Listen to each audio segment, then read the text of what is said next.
It was a rainy morning in early January, 2009, in a small town tucked between the mountains of West Virginia. Fog sat low over the hills, and the roads were slick with cold mist. Inside a modest brick home on the edge of town, Sarah Jenkins stood quietly in the kitchen, staring down at the scale.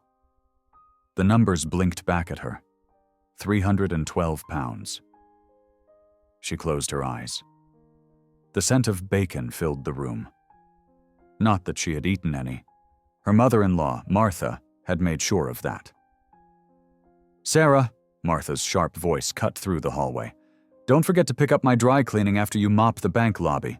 And wear something that doesn't scream, 'poor choices.' We're not running a circus." Sarah swallowed hard. "Yes, ma'am." She didn't argue. Not anymore. Since marrying David 5 years earlier, Sarah had moved into his family's world, a world that revolved around money, image, and control. David worked long hours at the Jenkins family bank, where his mother was still the president. Sarah, meanwhile, was handed a job there too, but not one of value or respect. She was the janitor, a silent fixture people barely looked at. In her own hometown, Sarah had become invisible. At the bank, the marble floors gleamed under her hands, and the gold-framed photos of the Jenkins family lined the lobby walls.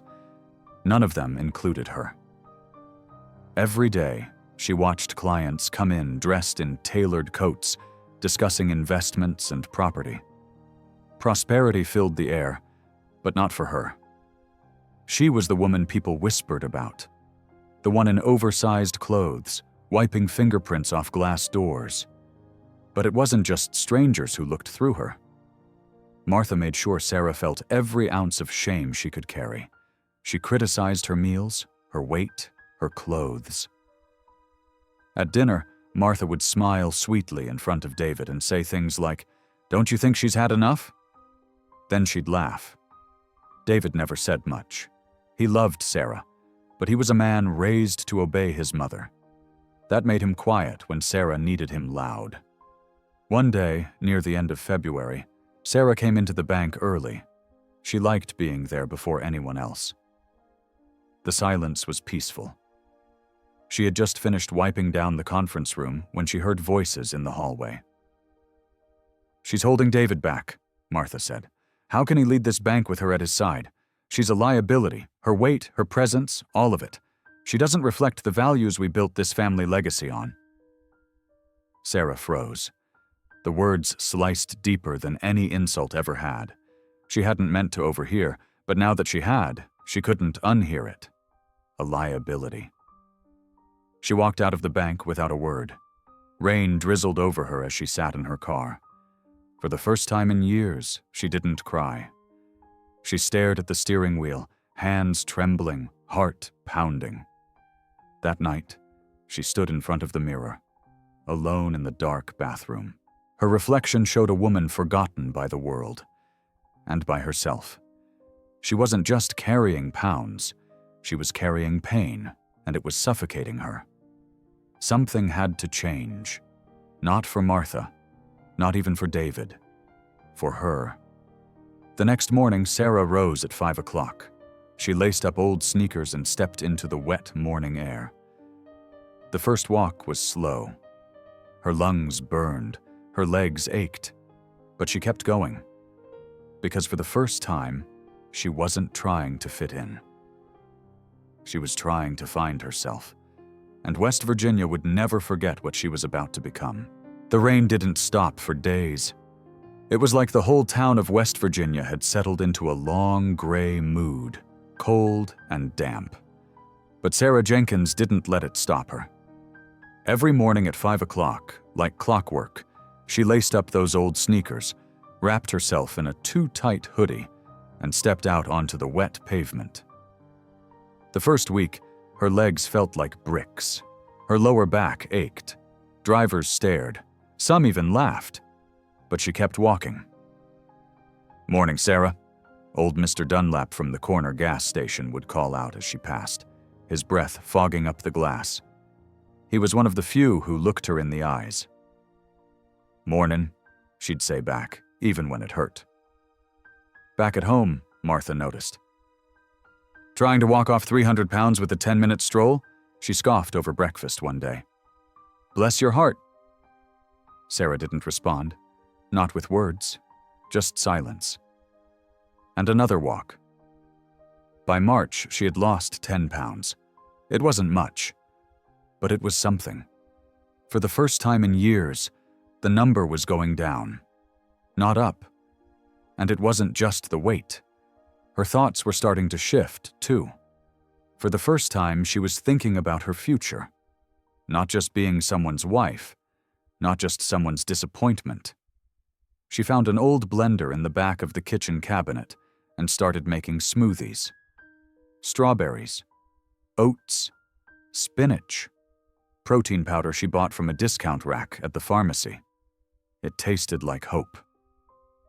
When David got home from the bank one evening, he looked surprised to find her in leggings and a sweat-soaked tee. "You look tired," he said. "Yeah, feels good." David nodded slowly.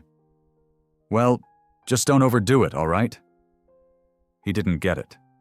And maybe that was okay. She was doing this for herself. By May, she had dropped 27 pounds. Still, Martha wasn't impressed.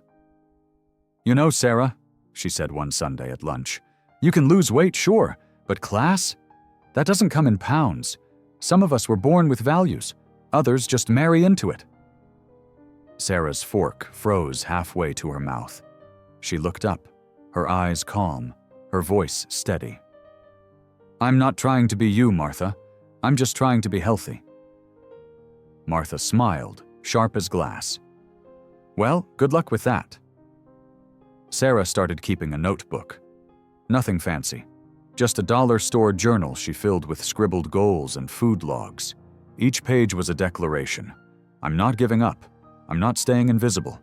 She spent her evenings watching free workout videos on the old laptop David never used. She did squats against the kitchen wall, push-ups with her knees down. It wasn't pretty, but every drop of sweat felt like reclaiming her power. One Thursday, around the middle of July, she went for a longer walk. Past the gas station, past the post office, all the way to the hillside trail that overlooked town. She hadn't been up there in years, not since high school. Her heart pounded as she climbed, legs trembling, lungs heaving. When she reached the top, she looked out over West Virginia's rooftops and church steeples, all wrapped in sunset gold. For the first time in her adult life, Sarah felt something unexpected. Pride. She sat on the bench and watched the sun go down. Not because someone told her to, not because she wanted to prove anything, but because this feeling was hers. Not Martha's, not David's, hers. Back at the bank, the whispers continued. Clients still gave her side eyes when she wiped the counters. But inside, a shift had begun. She wasn't the same woman who walked in that place with slumped shoulders and broken spirit. She started standing straighter. She started asking herself harder questions. What am I worth? What do I want?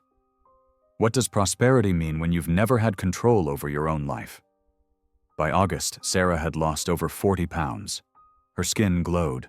Her energy returned. She began cooking better meals, reading about nutrition, learning how money and health often went hand in hand.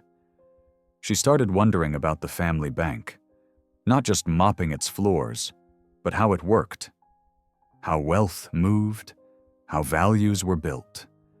And the more she learned, the more she realized. Maybe she didn't have to stay in the shadows, not forever, not in her own hometown, not in West Virginia. By the time September rolled around, the leaves in West Virginia had started to turn. Gold and crimson colors spilled across the trees like fire, and the air carried that crisp scent of change. Sarah Jenkins had lost over 60 pounds by then. Her cheeks had thinned, her eyes seemed brighter, and though she still wore the same oversized jackets, something inside her had shifted for good. The mirror no longer made her flinch. She started going to the farmers' market on Saturdays, not to hide in corners or rush through aisles, but to pick fresh produce, ask questions, chat with vendors. She learned how real food tasted. Not frozen dinners or takeout, but roasted vegetables, lean meats, simple meals made with care. One morning, as she stood picking apples, someone tapped her shoulder. "Sarah?" She turned. It was Mrs. Carter, her high school teacher. "Lord, I almost didn't recognize you," she said, eyes wide. You look strong." Sarah smiled, slow and proud. "I feel it." That same day, she saw a flyer pinned to a wooden post at the market. Intro to Small Business Finance, free community workshop. Mondays at 6, hosted by Appalachian Women in Business. She stared at it for a long minute. Finance. Money. Things Martha had always said Sarah wasn't smart enough to understand. That her world was too soft for numbers. That she should focus on staying quiet, keeping house, and losing weight.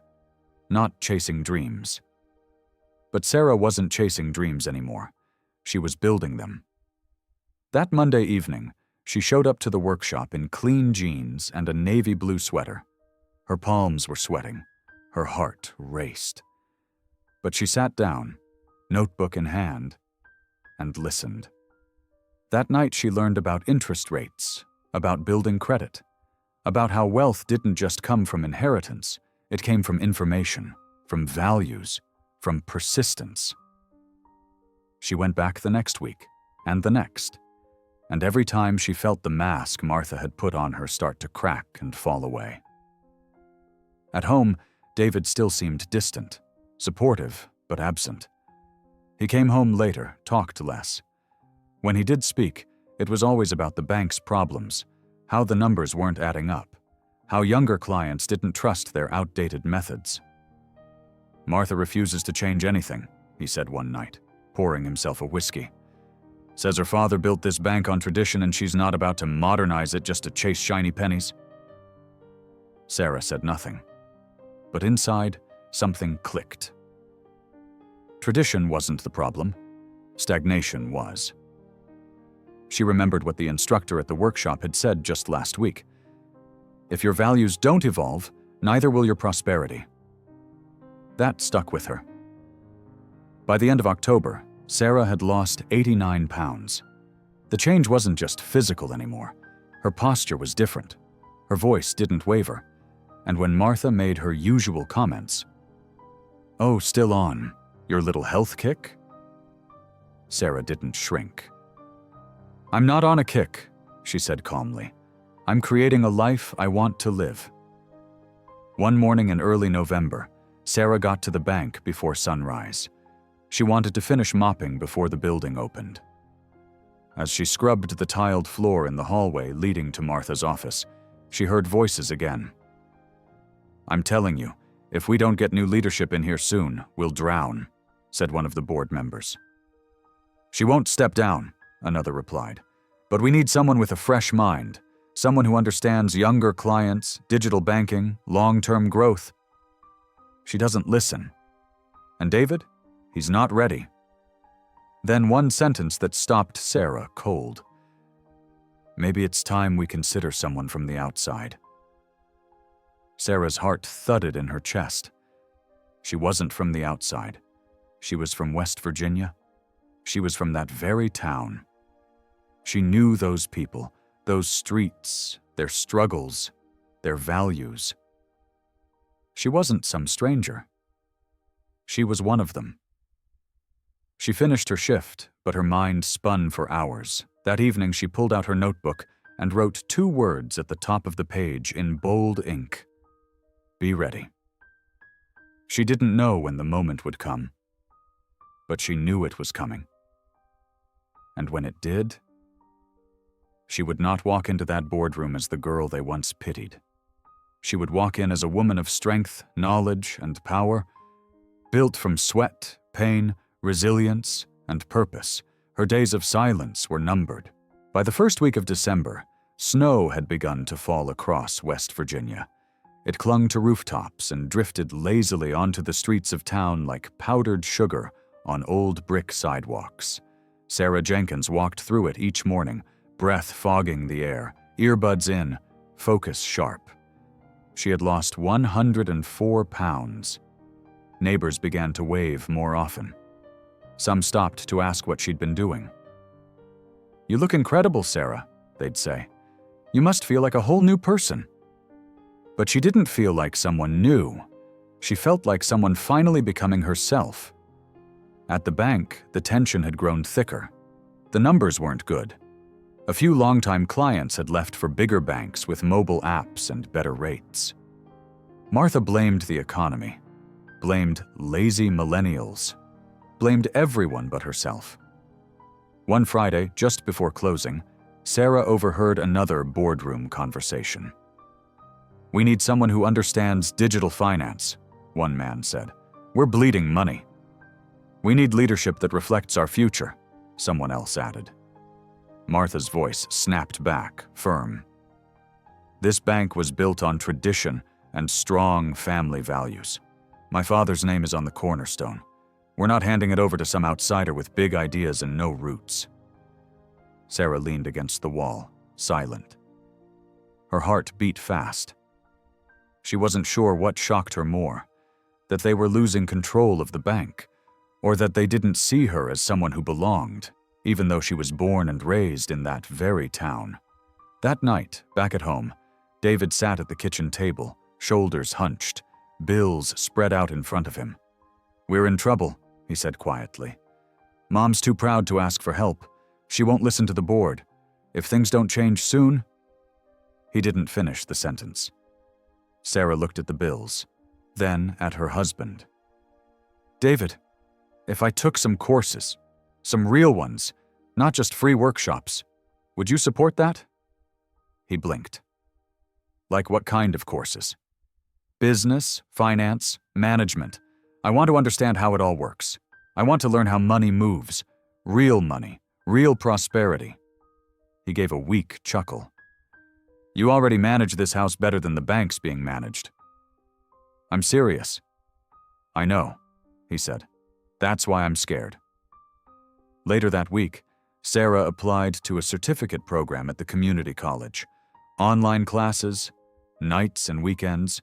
She used her own savings, the few $100s she had quietly tucked away from cleaning jobs on the side. It wasn't much, but it was hers, and it was a start. By January, she had lost 120 pounds. Her face had changed, her posture had changed, and her presence filled every room she entered. Martha noticed. Oh, she noticed. "You've been busy," Martha said one Sunday, watching Sarah stir a pot of soup. "Still chasing that little health thing of yours?" Sarah turned to face her, apron on, sleeves rolled. "It's not a phase," she said. "It's my life now." Martha's eyes narrowed. "Well, we'll see how long it lasts. You've always been soft. People like you don't run banks, Sarah. You clean them." There it was. The line. The one that would never be crossed. Until now. Sarah set down the spoon. "You know," she said, calm but firm, "the problem with people who inherit wealth is they forget where real value comes from.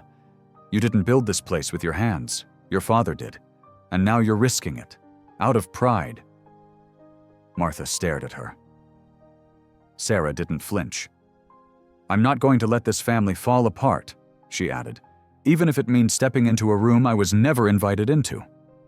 2 weeks later, Sarah was invited to attend the bank's annual winter review meeting. Technically, she was still just a janitor, but she had been asked to bring in new customer satisfaction reports she had quietly collected over the last few months. Something she started on her own after noticing how many clients complained about outdated systems. She stepped into that boardroom wearing black slacks, a fitted blouse, and quiet confidence. When she stood to speak, her voice was steady. "I was born in this town. I've watched this bank grow, and I've cleaned its floors long enough to see where it's slipping. People want digital access. They want speed, clarity, and trust.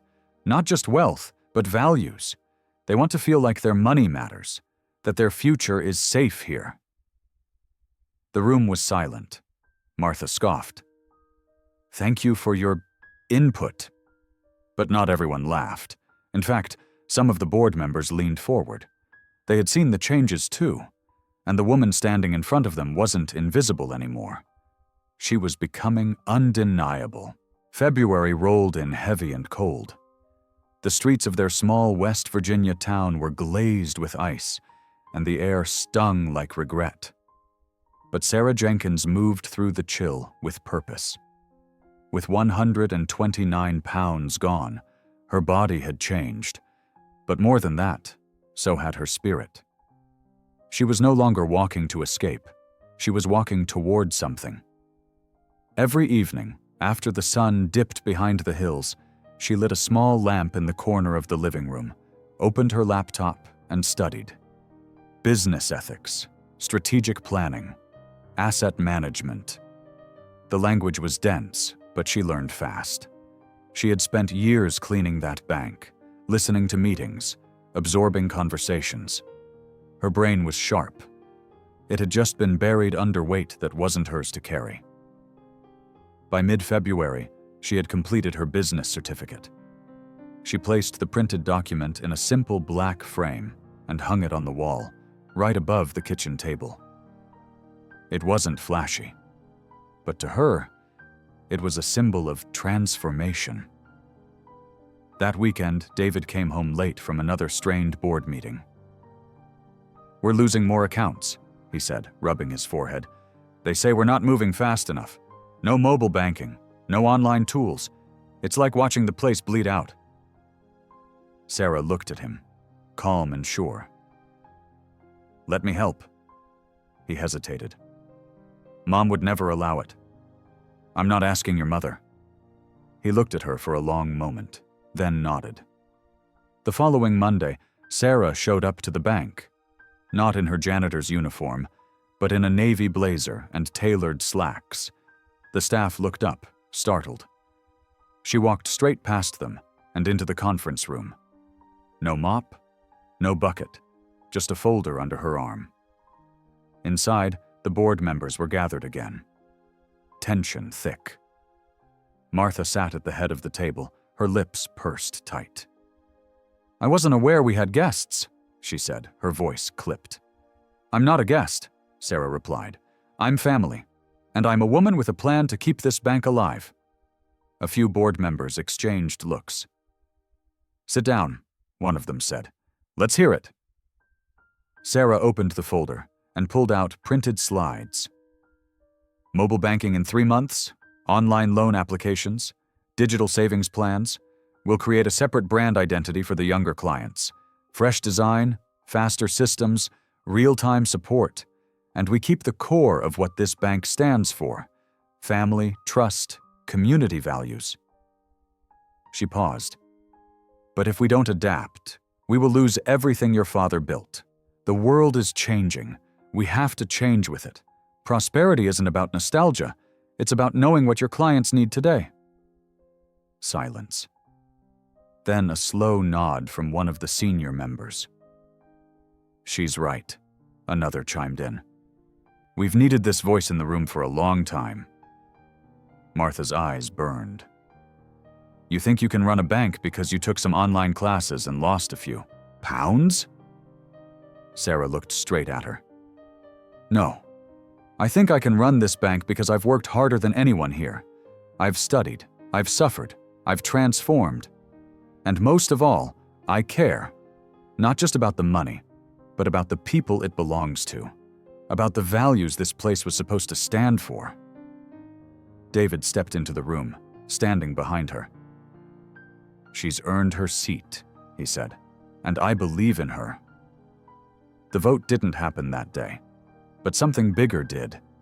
Doubt cracked through Martha's armor. Over the next 2 weeks, Sarah worked with a small team of junior staff who respected her ideas. She ran mock customer surveys, designed sample digital interfaces.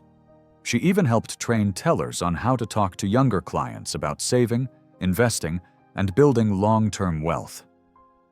Word started spreading around town. Did you hear Sarah Jenkins is helping turn the bank around?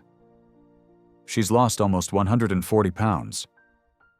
She's taking over meetings now. People started walking in again, not just for deposits, but for advice. And when they saw her, they didn't see a janitor. They saw a woman who had fought for her life. By the end of the month, one of the chairs on the board was offered to her. And for the first time, her name was printed outside an office door. Sarah Jenkins, Associate Director. She stared at it quietly, hands trembling just slightly. Not because she didn't believe it, but because, finally, someone else did. And the woman who was once laughed at behind her back was now standing in front of the room. By the time March arrived, West Virginia was slowly waking up from winter. Snow melted off rooftops, leaving behind damp streets and the first signs of spring pushing up from the frozen ground. The air still held a bite, but the light lingered a little longer each day. Inside the Jenkins family bank, things were changing. Fast. Sarah Jenkins now walked the same marble halls she once mopped, but with a stack of reports in one hand and a purpose in the other. She had officially stepped into the role of associate director, and though not everyone welcomed her with open arms, most couldn't deny the results. The customer retention rate was up. New accounts had doubled in just 30 days, and the younger clients, the same ones who had once walked away, were coming back. They liked the new mobile access, the digital loan applications, the updated language around financial values, long-term prosperity, and building real wealth instead of just chasing flashy trends. Behind closed doors, Martha was boiling. "This isn't how we've done things for the last 50 years, she said at a board meeting one Thursday. "All these changes, apps, logos, emails, it's not real banking, it's noise." "It's survival," Sarah replied calmly. "People don't wait in line for paper forms anymore. They want flexibility, control, and tools that match their pace. If we want this bank to grow, we need to respect that. This isn't about breaking tradition. It's about honoring it through evolution." Martha crossed her arms. "And I suppose next you'll want to repaint the lobby and throw out the family portraits." "I want people to walk into this bank and feel welcome," Sarah said. "Not like they're being judged. That starts with the atmosphere. Not just the walls, but the culture." Martha said nothing, but everyone could feel it. Her grip was slipping. Sarah didn't want to take power from Martha just to prove a point. She wanted to protect what mattered. The bank, the people, the values that had been lost somewhere along the way. At home, David watched her with quiet admiration. "You know," he said one night over dinner, "I didn't think this kind of transformation was possible. Not just your body, but the way you carry yourself now." Sarah smiled. "I didn't think I could either. But turns out, pain teaches you a lot. So does being underestimated." He reached across the table and touched her hand. "I'm proud of you, Sarah." That meant something, but not as much as the pride she had learned to feel for herself. By April, she had lost 137 pounds. Her health was the best it had ever been. She had more energy, better sleep, clearer skin. But the biggest change was in her sense of self.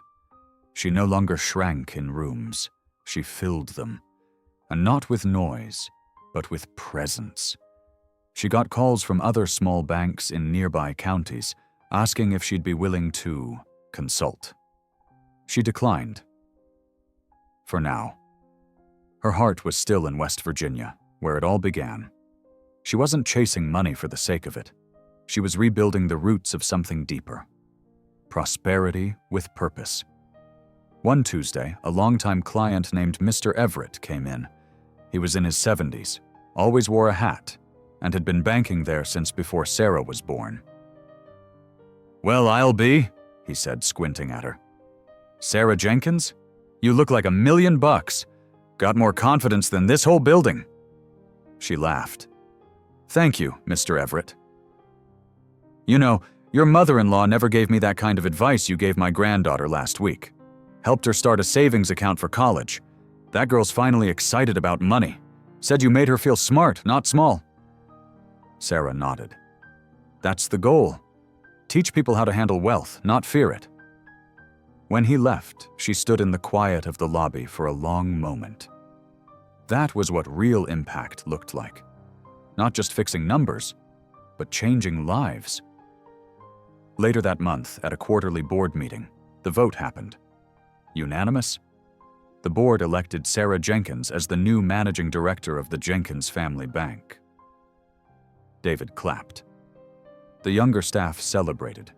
Even some of the older board members shook her hand with genuine respect. Martha stood slowly, hands pressed on the table. "I built this bank with my father's blood, sweat, and values," she said. "And I'm not erasing any of that," Sarah replied. "I'm honoring it by making sure it lasts." Martha's eyes held something that looked like resentment, but also something else. Regret. It was a quiet Thursday morning in late April when Sarah Jenkins unlocked the front doors of the bank. Her bank, for the first time. The air outside still carried a bite of early spring, but inside her chest, everything felt wide open and new. She stood for a moment in the doorway, taking it all in. Same walls, same floors, same town. But everything had changed. The Jenkins Family Bank, once stuck in the past, now pulsed with life. Color had returned to the lobby. Light blues, soft grays, plants in every corner. The air felt warm, inviting. Clients walked in not just for transactions, but for conversations, for guidance, for trust. And behind the glass office with her name printed in gold letters, Sarah sat where no one ever thought she would, at the head of it all. "Morning, Sarah," said Denise, a young teller who had just finished training. "Got a client asking about our new investment options for young families. You want to take it?" "Absolutely," Sarah replied, grabbing her tablet. "I'll be right there." Because now she wasn't just managing spreadsheets. She was helping people build futures, teaching couples how to budget, guiding young adults on savings, showing single parents how to grow wealth without shame. For the first time, money wasn't a language used to exclude. It was a bridge to prosperity. She remembered all too well how it felt to walk into places and feel small. She made sure no one else felt that way in her bank. One afternoon, she stepped into the break room and found Martha sitting alone, nursing a cup of coffee. No makeup, no pearls, just tired eyes and stiff silence. Sarah nodded. "Coffee's fresh. You want another?" Martha shook her head. "No, this one's fine." Silence filled the room for a long minute. Then Martha said something Sarah never expected to hear. "I didn't believe in you." Sarah looked at her, steady and calm. "I know." "You've changed everything," Martha said quietly. "Not just this place.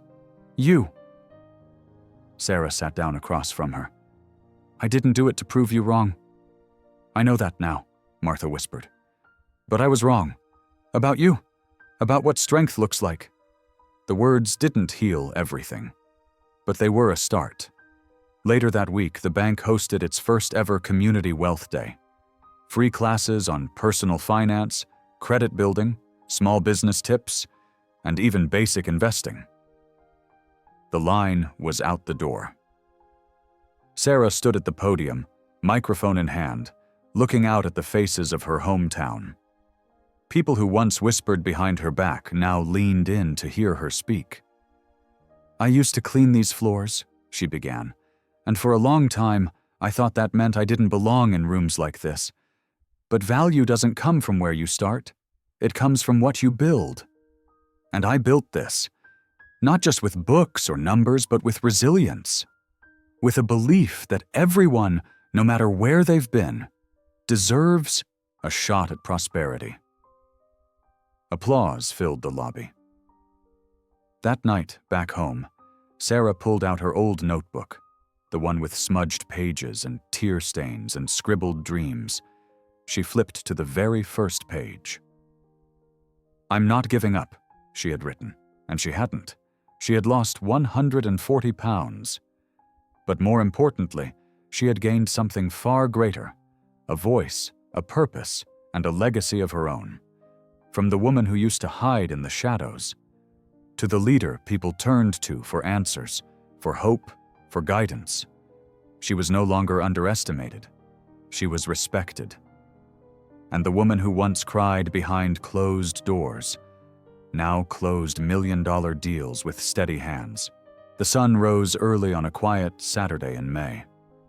The town of West Virginia stretched slowly under soft golden light, and everything felt still, like the breath right before a new beginning. Inside the Jenkins family bank, Sarah Jenkins stood by the window of her office, hands in her pockets, watching people walk past the front doors. She could see teenagers riding bikes, parents holding toddlers, an old couple walking their dog. It was the same street she'd walked 100 times when she weighed over 300 pounds. But today, she stood 140 pounds lighter and a lifetime stronger. She turned to face the desk. On top of it was an open folder with the words Community Wealth Expansion Project stamped across the front. The plan was bold, offering small business loans to women-owned startups, hosting financial literacy classes in local schools, creating programs to teach young adults about budgeting, saving, and building long-term prosperity. This wasn't just about money. It was about legacy. Later that morning, Sarah walked into the town hall for a special presentation. She had been invited to speak at the local business council, honoring her contribution to rebuilding not only the bank, but the economic spirit of their hometown. She stepped up to the podium, took a breath, and looked around. "When I was younger, I believed success was for other people," she began. "People who looked a certain way, lived a certain life, had access to wealth and health and confidence. I thought I had to shrink myself just to survive, but I was wrong." Her voice didn't shake. "I didn't lose 140 pounds just to fit in. I did it to live, to lead, to build something that reflects our real values.